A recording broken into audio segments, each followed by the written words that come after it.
humanoid must not escape.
Hi everybody, and thank you for the next installment of Glen's Retro Show. In today's episode, we're going to talk about part 3, which is my software part of my basic fun Glen Mini-Cades. Now in part 1, we talked about the gathering of parts and the initial part of the build. And in the last video, part 2, we finalized the design and completed the hardware aspect of it. But now to get it to work, you need some software. And that's what we're going to talk about today. Now a lot of people do find the Raspberry Pi hard to work with. It's really not, it's just a little bit different, but I will go step by step on building a software build that you'll be able to do easily and get your little Mini-Cade up and running. Now if you do find this helpful and enjoy it, please tell your friends, like, share, and subscribe to the channel. I do want to try and grow my channel as much as I can, and in doing so I'll be able to do more things like we're doing here with these little Mini-Cades. Also, if you do build one yourself, please share it with me. I'd love to see and know that other people that took my tutorial were able to make something of it. So without any further ado, let's get started. Let's get started on the software. Let's go. Okay, so after you built your little Space Invaders or Pac-Man, Glen's Retro Show Mini-Cade, you're going to have to create some software for it. So the RetroPie and the Pi itself can communicate to the hardware, and you can play your games. So the first thing we're going to have to do is actually go to the RetroPie website, which you can see the URL right up here. And since this particular project is using Raspberry Pi 0 or 0W, this is the image you're going to want to download. So you're going to download this image. Now if you do want to go crazy and try and stuff a Raspberry 2 or 3 in there, you probably can. You're going to have to remove all of the USB headers and RJ45 headers and try and make it as thin as possible, but in that case you would need this. But in all practical purposes, you probably use the Raspberry Pi 0. So this is the image you're going to want to use here. So you're simply going to click on that, and you'll save it to a location on your computer. And when the download's complete, we'll be able to burn the image to your computer. But in order to do that, you're going to need another program. And I use the Win32 disk imager because I do have Windows here. Macintosh, you will need something else. But when you download this little program, this will take the image you download from the RetroPie website and be able to burn this over onto your SD card. So we'll let these guys complete, and then we'll continue with the next step.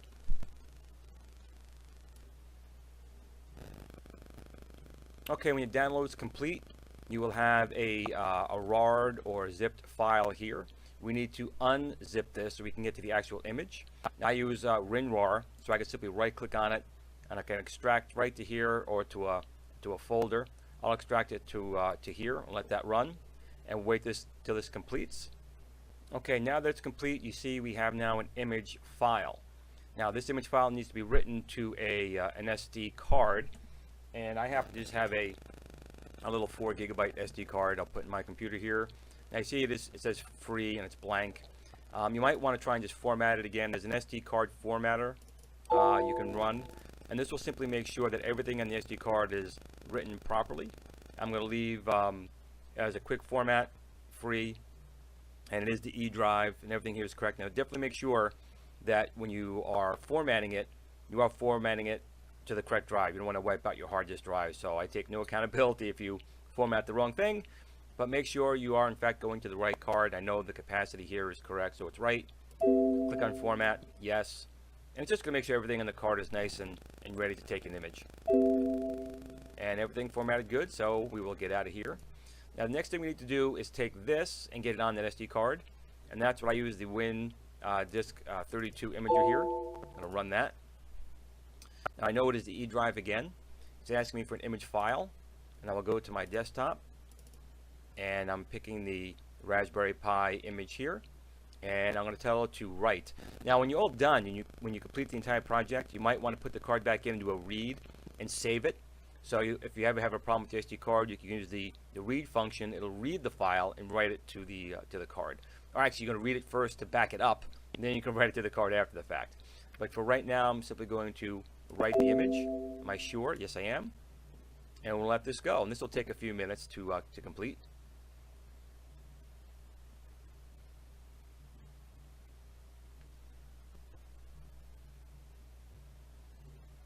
And you can see down here you get an estimated time of how long it's going to take. Now when this is done, we will safe eject the card, put it into our Raspberry Pi Zero, and make sure it's connected to an external display. For the initial setup, you will need it hooked up to an external display so you can see what's going on, at least to get the IP information off of it, and a keyboard or a USB joystick to do some navigations. But once we get the initial IP of the Raspberry Pi Zero, and once we have that, we can log it into our network, whether it be Wi-Fi or if you have a USB Ethernet dongle. Once you're on the network, we can use PuTTY, which is a little program that lets us remote to the unit, and we can make more changes at that point. But for right now, again, initially, you will need your Raspberry Pi Zero connected to an external display, and either a USB joystick or keyboard to connect to it, just for the initial configuration, just to get into it. But once we're in, we won't need those anymore. We can do it all remotely through PuTTY.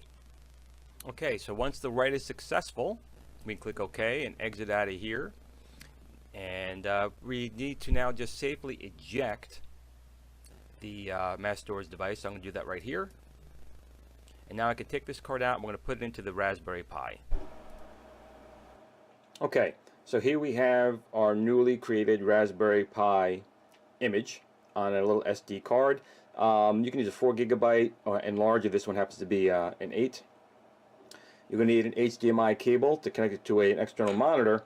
Now since this is a Raspberry Pi 0 or 0W, you're going to need one of these little guys here, which just takes the full-size HDMI and makes it into a mini HDMI. Of course, you need your Raspberry Pi 0 or 0W. I do recommend these days to get the Raspberry Pi 0 if you can. If you can't, that's okay, but this would make it a little bit easier. You're going to need external power, which you have right here. And this here is how I'm going to connect it to a keyboard and mouse. It's just a wireless keyboard I'll plug into the USB port. And to do that, you need one of these little dongles that takes a full size to the micro. So once these are all set and done, we need to connect all these, and we'll then power up the monitor and do the small configuration we need to do before we can actually start programming this to work in the little Pac-Man or Space Invader, and actually now the Frog or Mini-Cades. Now the connecting of these guys is really simple. You take your HDMI cable and your little adapter here. We're going to plug these two together, like so. Okay. Plug that into our little HDMI connector right there. The SD card simply slides into the SD card slot like that. It's not a soft eject, so just push it right in. My keyboard, or your keyboard, would connect like so. That's going to go into the first port over here. Make sure it's facing the right way, of course. And then lastly, our power connector. Once that's all done, we hit the power button and we'll fire up our monitor. Okay, so we're going to turn on our Raspberry Pi. When you turn on your Raspberry Pi, you should simply get a little power indicator light, and it'll start flashing as it starts to load the image.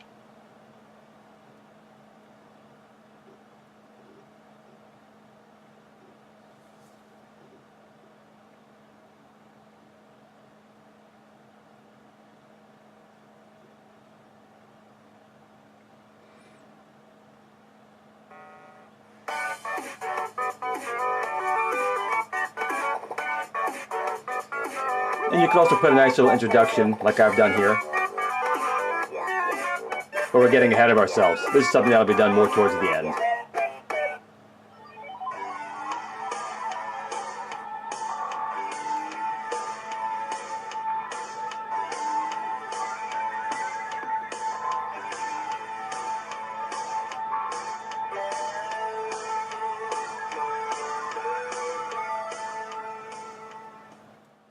So right now it says no gamepads are selected, which is correct. We're using a keyboard.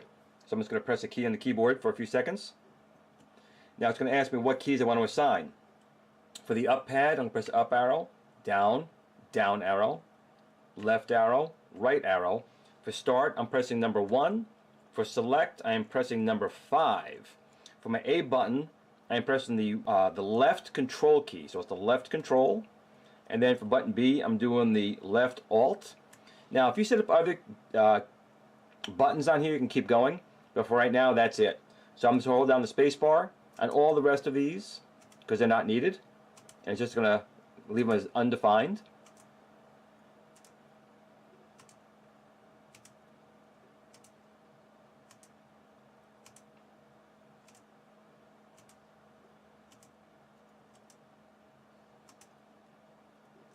When it's all done, just hit the control button or the enter button, and that should take you back to the main screen. And now, by pressing the alt key, it takes you back to the main screen. Now, the only other thing we need to configure now is now that the keyboard is working, we need to configure Wi-Fi. Okay, so what we're going to have to do now is in the RetroPie configuration, we'll go all the way down to where it says Wi-Fi, and we'll press the control button on that.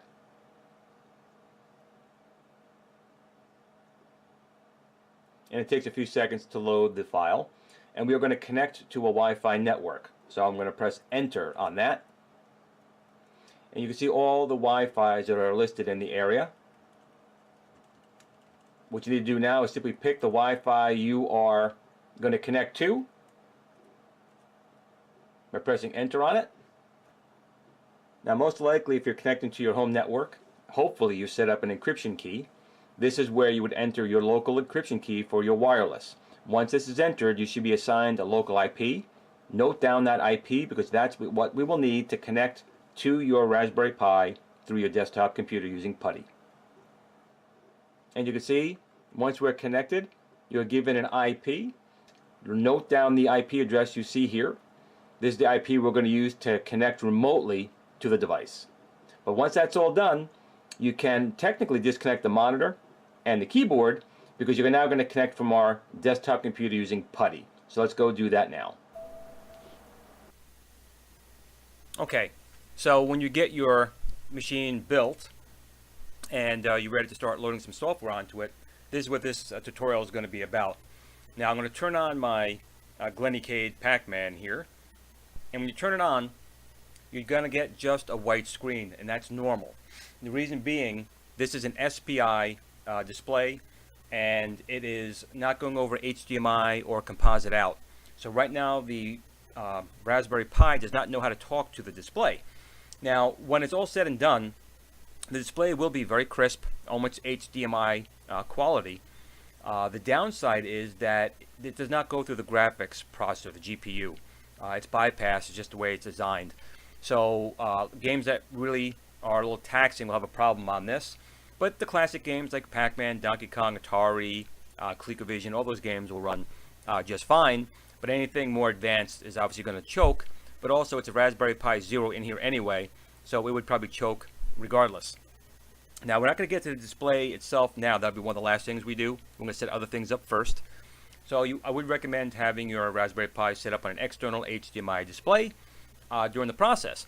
Now, when this again is all said and done, according to Adafruit, whose SPI information I got, it would display simultaneously on the internal display and an HDMI screen if your HDMI monitor could support a very low resolution of 320 by 240, which I don't know if any of that do, but they claim if it does, you would get simultaneous displays on both. So again, you put your SD card in your Raspberry Pi Zero, and you load your SD card up with the RetroPie. I'm running RetroPie 4.1. When that's all done, I already got my IP information from my card. Okay, now in this particular case, my IP for my Raspberry Pi is 192.168.0.105. So I'm going to go to this program called PuTTY, and I'm going to put that IP information in here, 192.168.0.105. And we're going to connect over SSH, and we're going to save the session so we'll know it in the future. We'll call it Glen's Mini-Cade,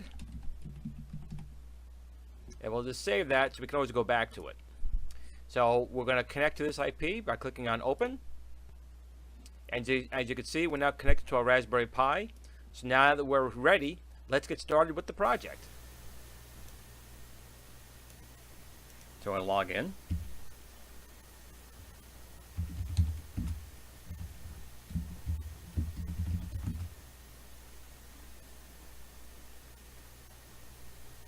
Now we've already set up all the controls in the emulation station, with the arrow keys being your up, down, left, and right. Your start is number 1 on your keyboard, and your select is number 5. Your button A is your left control, and your left alt will be your select. So you got up, down, left, right, 1, 5, control, and alt being all the keys we're using right now for these projects.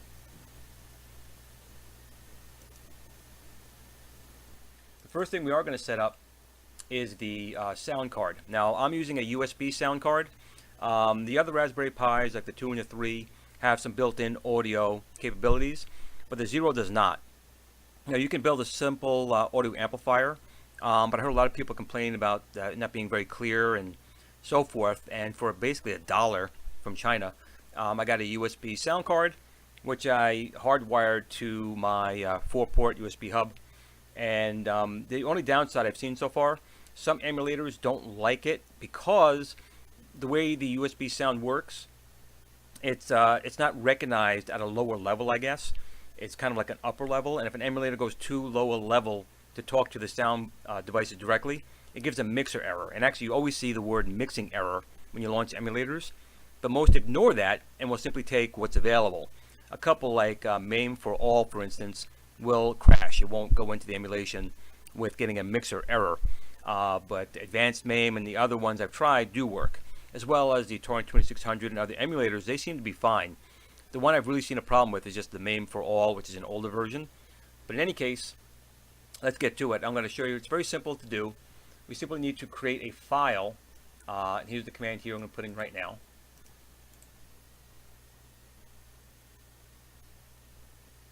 So we're doing sudo nano, so it's basically like an administrator going into a notepad, and I'm making a file in etc called asound.conf. Just press enter on that, and you can see it's a blank empty file. And I'm just going to put a small command in here, and this basically is telling it that the default audio is not what was built in, but it's going to use card 1, and card 1 is going to be the external USB card that I have running in right now. And I just do a control X and yes, enter, and that's it. The sound's completely set up. If you have a proper USB sound card, again, I'll put links down below for everything. It'll cost you maybe $1 with shipping, and that's all you need to do. Now you would have to reboot the machine to get sound to work, but for right now, I'm not doing that.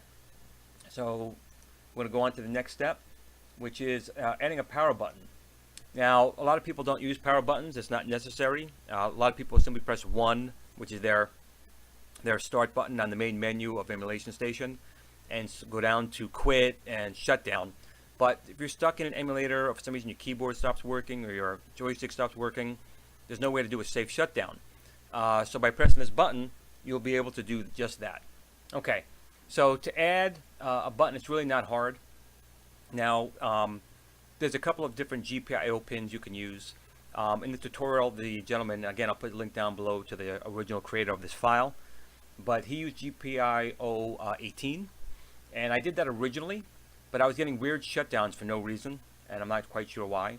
So I moved mine to GPIO 23. You could also use 24, I suppose, but I'm using 23 right now, and the issue seemed to go away. I'm not quite sure what was causing the problem, but something must have been touching on 18, causing the script to run and do a shutdown. But for right now, all you need to do is we're going to make a directory here called scripts, which is just this command here, mkdir scripts. And we're going to go into that directory. So we're going to go cd scripts. And now we're going to actually create the file itself, the one we're going to use to talk to the GPIO pin. And that's touch space shutdown underscore pi period py, because it's basically a Python script, and that's what we're going to create. So we just created that file. The next thing we need to do now is actually edit the file and put some commands in there. So we're going to do that command next, which is sudo nano, and then the name of the file, shutdown underscore pi.py. And you can see it's currently blank. There's nothing in there. So we're going to copy and paste some information right now. It's not a lot of information, but it would take a little while to write by hand. And this is it right here. So I'm just going to go up for a second.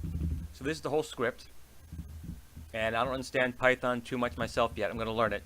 But right here you can see 23, which means when you press GPIO pin 23 and ground together, it's going to cause a shutdown. Originally he had this as 18.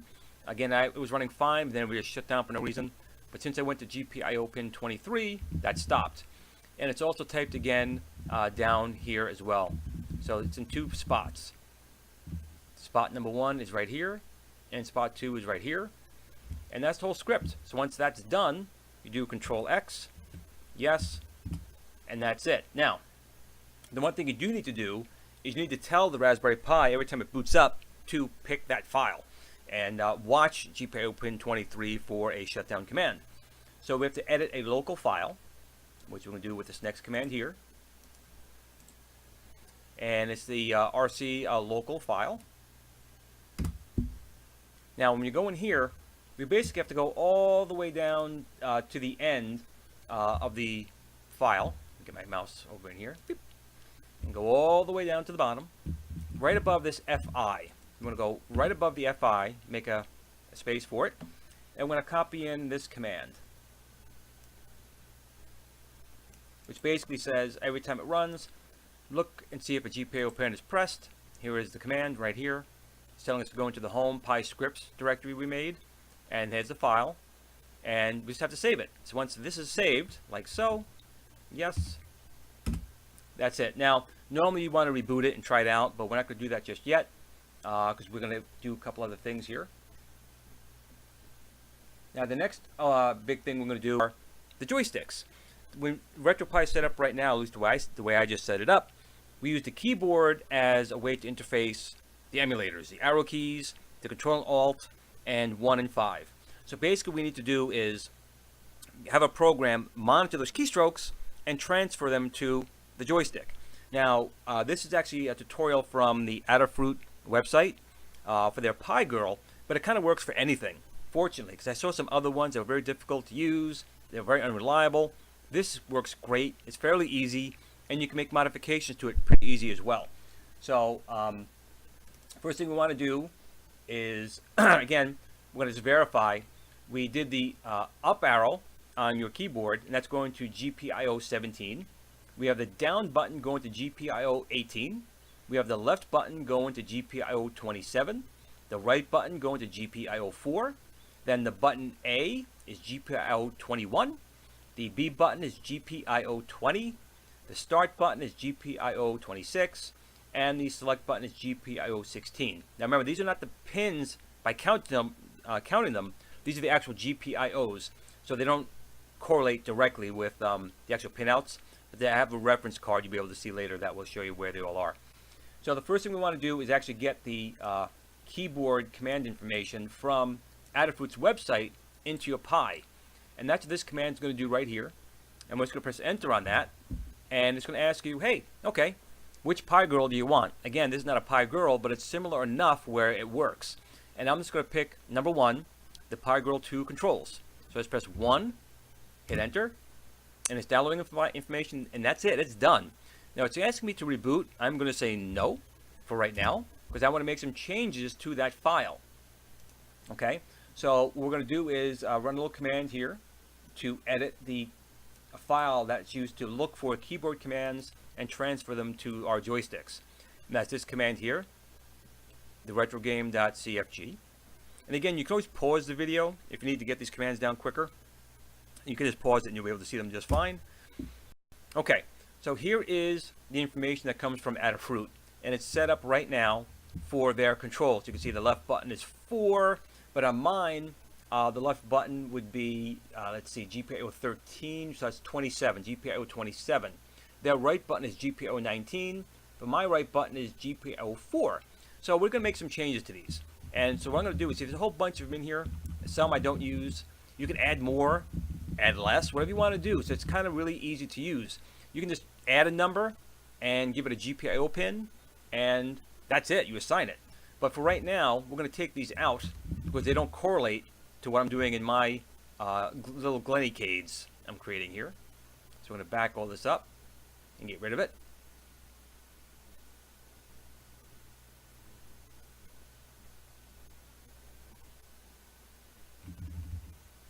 Okay, so it's going to verify. I got 2 more to go. So let's get rid of this over here too. Okay, so we now removed all the ones that were there, and I'm going to transpose my pins that I want to use. I'm going to copy mine here. And these are my buttons. Now, you can see some of these have the little pound symbol here, and that just means it's commented out, which means I didn't take the command out completely, but it's ignored. It's not going to be used. These are the ones I am going to use right here. The left goes to GPIO 27, then 4, then 17, 18, 21, 20, 26, 16, and that's it. The other ones are not currently used, so I just commented them out. But I could always add more wires and more switches and add more functionality. But that's all we want. So once these are all in here and they're all set, we do the Control X, save it, and that's it. The next time you reset your little Glennycade, whether it be the Pac-Man, the Space Invaders, the 201 or 301, the joystick will now act as the keyboard arrow keys, and the button A will work as button A, and button B is B. Start and select will all work. So that's very simple, and from all the other ones I've seen listed, they're a pain. This one was just so easy to use. I'm surprised I didn't find it first, but I did. And again, I'll link down below to the Adafruit's website to find the original information. Now, we have the SD card installed with the RetroPie software. We have the sound card set up with the USB sound device. We have a power button set up. We also now have the joystick set up. The only thing left now is the screen. Now, in my Pac-Man here, this is actually a 2.8-inch SPI TFT display. And the 201 and 301 is a 2.4-inch. But the 2.8-inch and the 2.4-inch technically are the same. They're different screens, but they basically talk the same way. Let me see if I can get it in the camera here. This one right here is basically what it is, and I'll have a link down below to where I got these on eBay. But this one here is the 2.4-inch. You can see it's not focusing too well.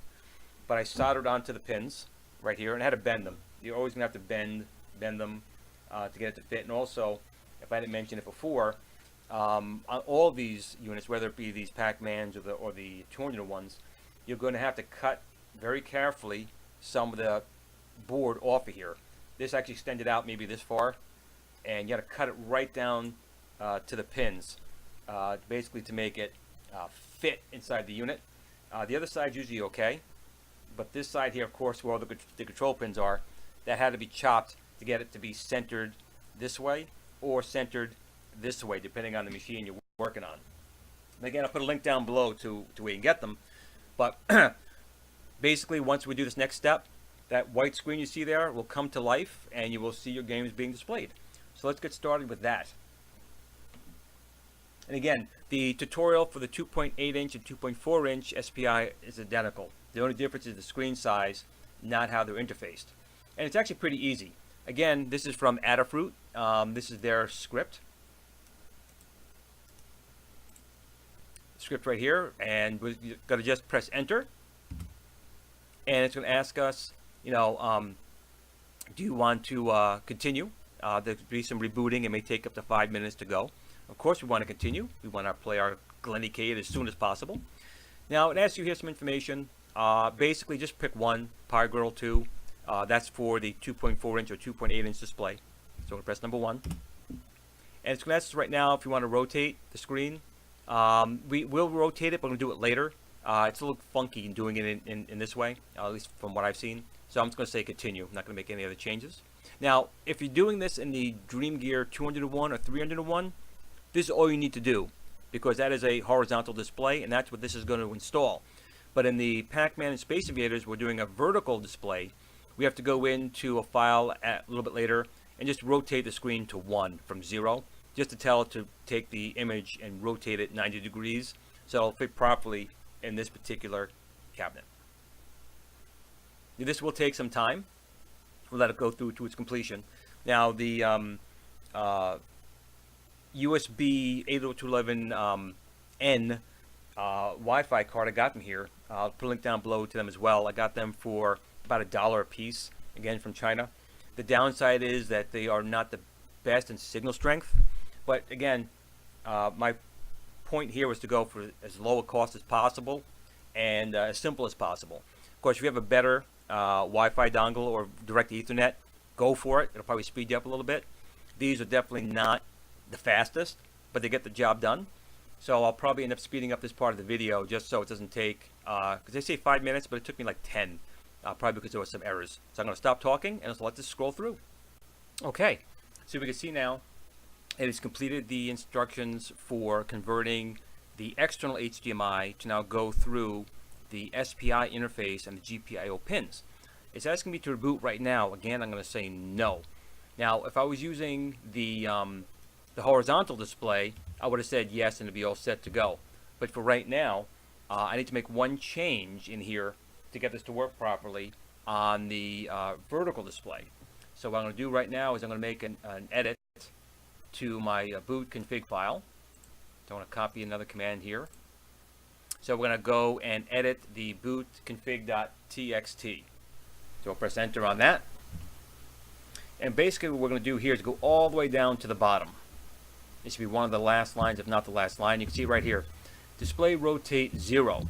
Now, with this set like this, in the 201 or 301 by Dream Gear, the ones that I made, the screen's already horizontal, so it'll be all set to go. But in this one, in the Pac-Man or the Space Invaders, the screen is rotated 90 degrees to be vertical. So we're going to change that 0 to 1. That's it. Once you make that a 1, do a Control X and save it. And once that is saved, do yes and enter. Now we can do a reboot. Now, when you're looking on this screen, it'll take a minute during the boot process. It doesn't come up immediately. It's got to go through a couple of steps. But once it gets there, that'll go black. And then you'll see some text going by. And then you should start seeing the RetroPie screen coming up. So let's do the reboot command.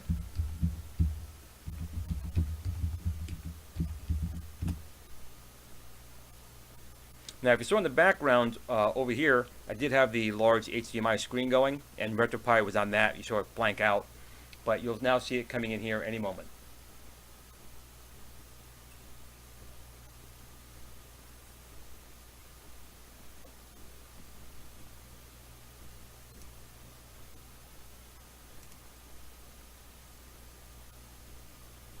And the screen went blank, which means it got initialized.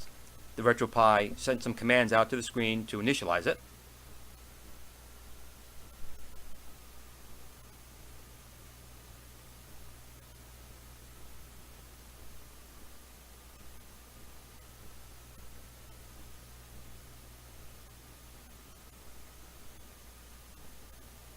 And again, the speed of your SD card will make this go faster. Unfortunately, I did not have a fast card right now. They're all actually being used. So the card in here is actually quite old. But there we go. You can see some of the RetroPie boot up files going past on the screen there.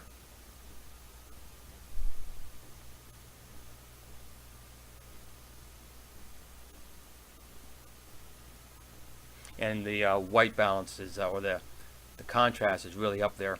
It should go away, be a little bit better once the, there we go. So I'm going to try and darken it a little bit. And you can see the RetroPie screen is there. See if I can try and use the joystick. Now, I don't have a ROM on here yet. I'll put it on in a second. But if I press the button here, that should be my main button. You see it did work. And if I use the joystick and I go down, you can see that it is going down. So the commands here for the joystick is working just fine. Now what I'll do is I'll get a game ROM, I'll put it on here. Let's go back a second here. Let's go back to the main screen. So we're back on the main screen. Just give me a moment and I will get a game ROM put on here and we'll try it out with sound and everything. So just give me a moment to track something down.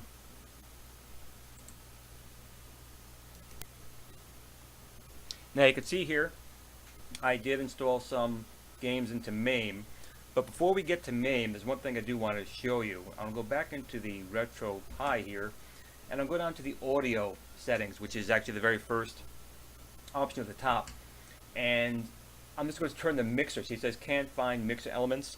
You're going to see that error, and it just has to do with the RetroPie build and not finding the initial sound output, but it's okay. It's going to work. I'm going to go down to adjust the mixer output volume right here, number 4. And I'm just going to turn this up. I want that to be nice and loud. So I'm going to keep going up, up, up. I'm not going to go to the red. I'm going to go right below the red. Just try and get as much sound out as I can. And we're going to press enter on that. We'll get out of here.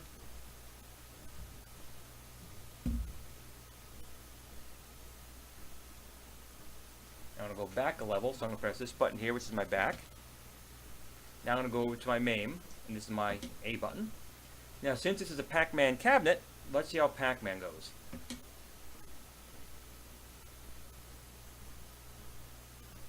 Right now I'm using LR MAME, which has no problem with the USB sound.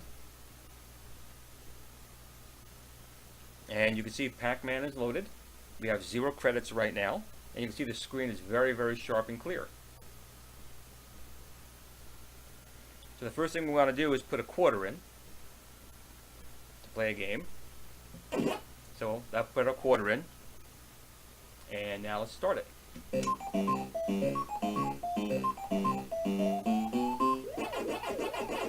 And you can see our joystick works just fine. We have sound, we have screen, we have some fun.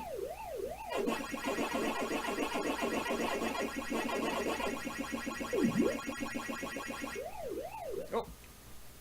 And we got some death. So when I'm ready to go out, I'm going to press 2 buttons down here. You can't see it right now. Maybe I can adjust the camera a little bit. If you press these 2 together, that's going to exit you out. This was putting in our quarters, and this was starting the game. I might reverse it.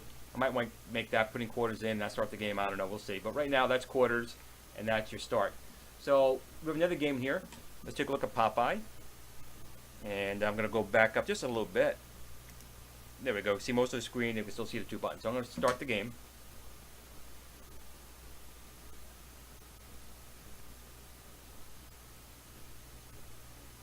And we have Popeye. So to put a quarter in, again, I'm going to press this button here. We got a quarter. And now we're going to start.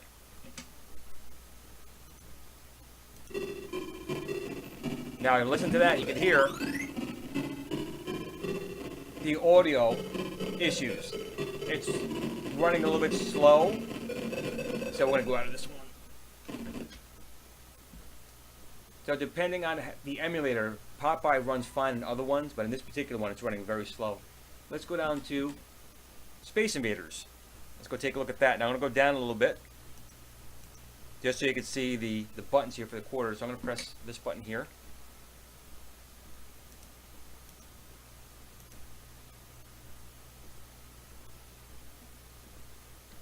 As you can see, we have Space Invaders. Now I'm going to go down a little bit, and we're going to put a quarter in. So if I press this button right here, see, I got a credit. I got 2 credits. 3, 4, 5. Now when I'm ready to start playing the game, I'm going to press this button right here. The game's going to start. Now this one, I don't have the sound samples installed yet. But you can see the joystick works just fine.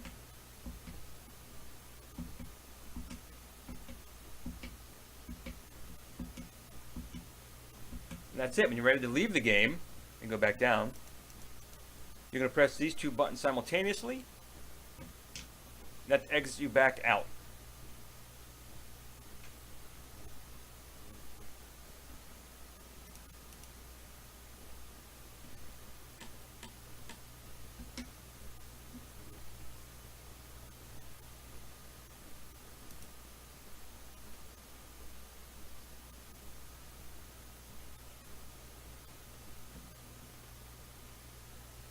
So that's it, everyone. By following these like 5 little steps, you can easily configure these little Glennycades to your liking. And I hope you do give it a try. I mean, it is a lot of work. Mostly it's just getting the case cut out for all the parts to fit inside. But once you're done, the software is really not too bad. And I do guys hope you enjoyed the video. And if you did, like, share, and subscribe. And if you do make any of these, please share on my channel. Ones that you've made, and tell your friends where you learned how to do it, to hopefully they'll subscribe to me.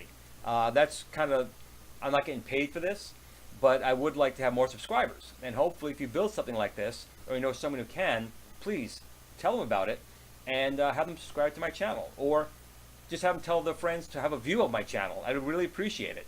Again, I thank everyone in the community. They've been really helpful to me. A lot of my friends, which I have at the end of my video here, been very helpful to me and good to me, and that's when I share that with everyone else. So I do hope you enjoyed the video, and you do build some on your own. And again, the techniques I showed you here will work with more than just this. You could build any type of cabinet, but the features I showed you will work on how to set up your controls, how to set up a screen, if it's not an HDMI screen or composite, if you want to use an SPI screen, and doing a shutdown button. Again, everyone, thanks for watching. I really do appreciate it. I thank all my current subscribers very much, and I want to thank you for taking the time to spend some time with me today and looking at this video. Everyone have a great day, and remember, game on.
Sit, Blue Blue, sit.